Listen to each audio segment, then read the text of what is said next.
right, so good morning. I'm going to continue. I'm going to start reading from Numbers chapter 11.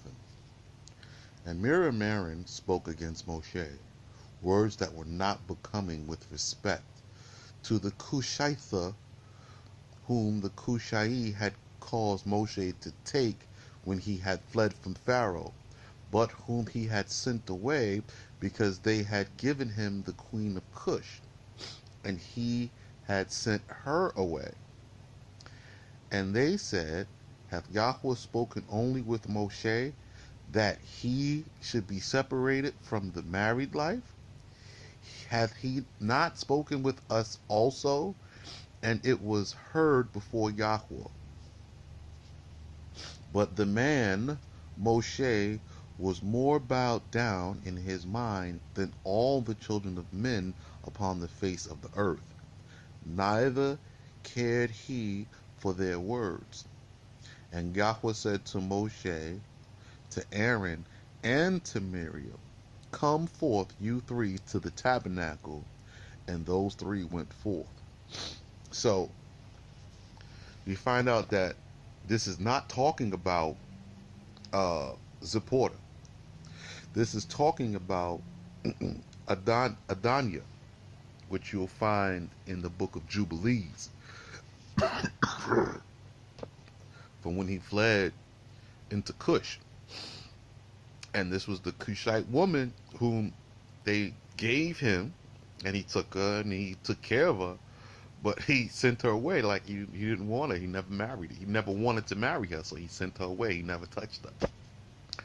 And there was like, so how come he gets to keep his bride? Because he kept her with him, because he was still responsible for her, but he wasn't touching her.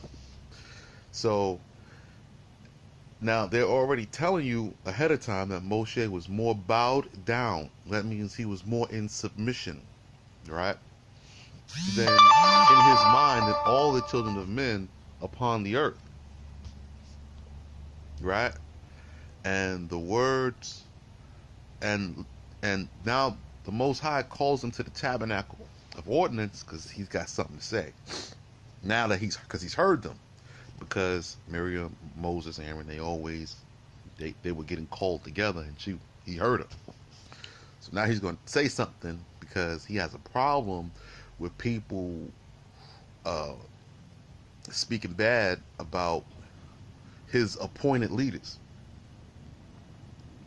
And the glory of Yahweh was revealed in the cloud of glory, and he stood at the door of the tabernacle and called Aaron and Miriam, and those two came forth. And he said, this is Yahweh speaking, Hear now my words while I speak. Have any of the prophets who have arisen from the days of old been spoken with as Moshe hath been? To those prophets of the word of Yahweh hath been revealed in a partition, speaking with them in a dream.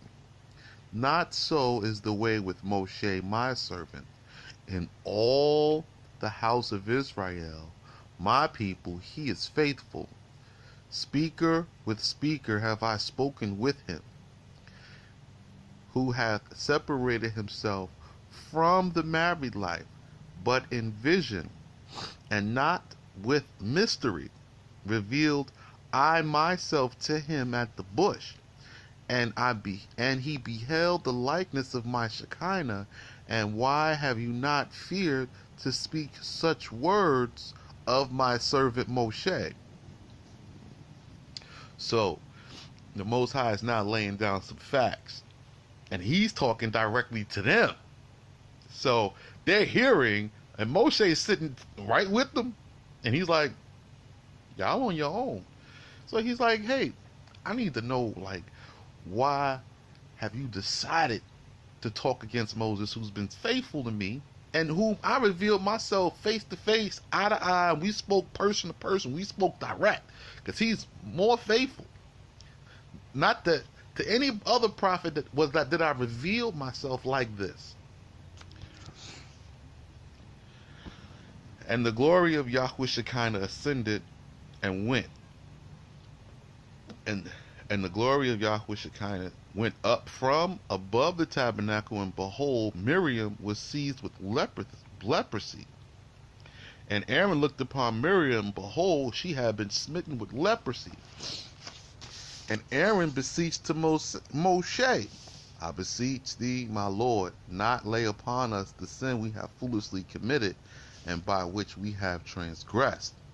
I entreat thee that Miriam, our sister, may not be defiled with leprosy in the tent as the dead, for it is with her as with the infant which, having well fulfilled the time of the womb, perishes at the birth.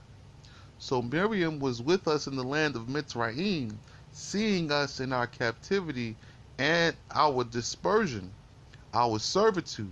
But now when the time has come for our going forth to possess the land of Israel, behold, she is kept back from us. I entreat thee, my Lord, to pray for her, that her righteousness may not come to naught among the congregation. So that's Aaron, and he's praying that Miriam, like bring Miriam. Can you do something to bring Miriam back to the congregation? She was with us through all of this. And Moshe did pray and seek mercy before Yahweh, saying, I pray through the compassion of the merciful God, of the merciful Allah, Eloah. That's what it kind of says.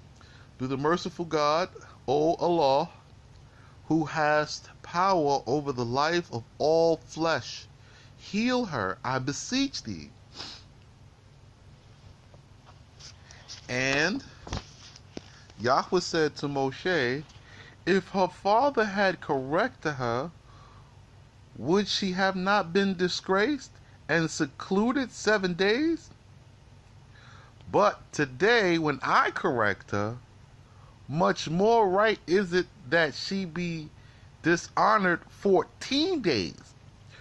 Yet shall it suffice to seclude her 7 days without the camp, and for thy righteousness will I make the cloud of glory, the tabernacle, the ark, and all Israel tarry until the time that she is healed, and then remitted. Woo! So he tells you now, if her father had corrected her, she would have been secluded for 7 days. Right? This is a punishment now. He's like, now you're hearing what fathers punish daughters with, even adults. Like, oh, you're going to be over here for 7 days if you win your father's house. Like, that's it. You ain't going nowhere. You got food, sit right there. He says, but today when I correct her, much more right is it that she should be dishonored 14 days. Yeah, that's for having a hot mouth. Says a lot. So he says, and for thy righteousness will I make the cloud of glory, not in Israel. So the Most High is saying, now, okay, I'm going to wait. I'm going to make everybody wait for her until she's healed. And Miriam was kept apart without the camp for 7 days, and the people went not forward until the time that Miriam was healed. But through Miriam, the prophetess had made herself liable to be stricken with leprosy in this world. The doctrine is ample that in the world to come there remaineth a reward for the just, and for them who keep the commandments of the law. So for them who keep the commandments of the law, and they keep the and there's a reward for the just. So if you keep the law, you're just, and there's a reward for you in the world to come, in the world that's getting ready to come now.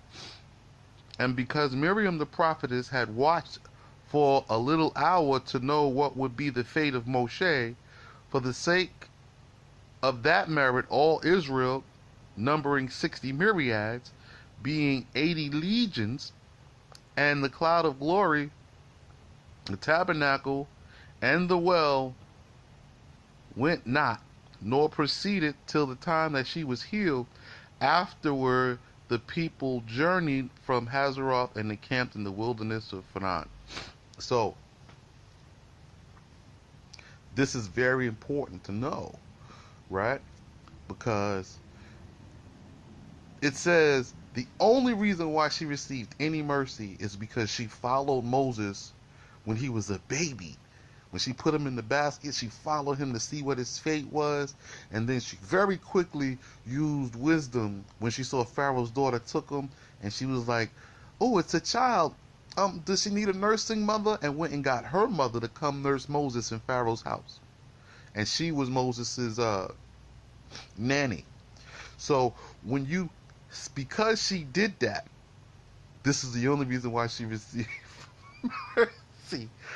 So, but of course, she received mercy, and of course, she did what she did, and now we're moving forward. But the Most High is not playing with disrespect.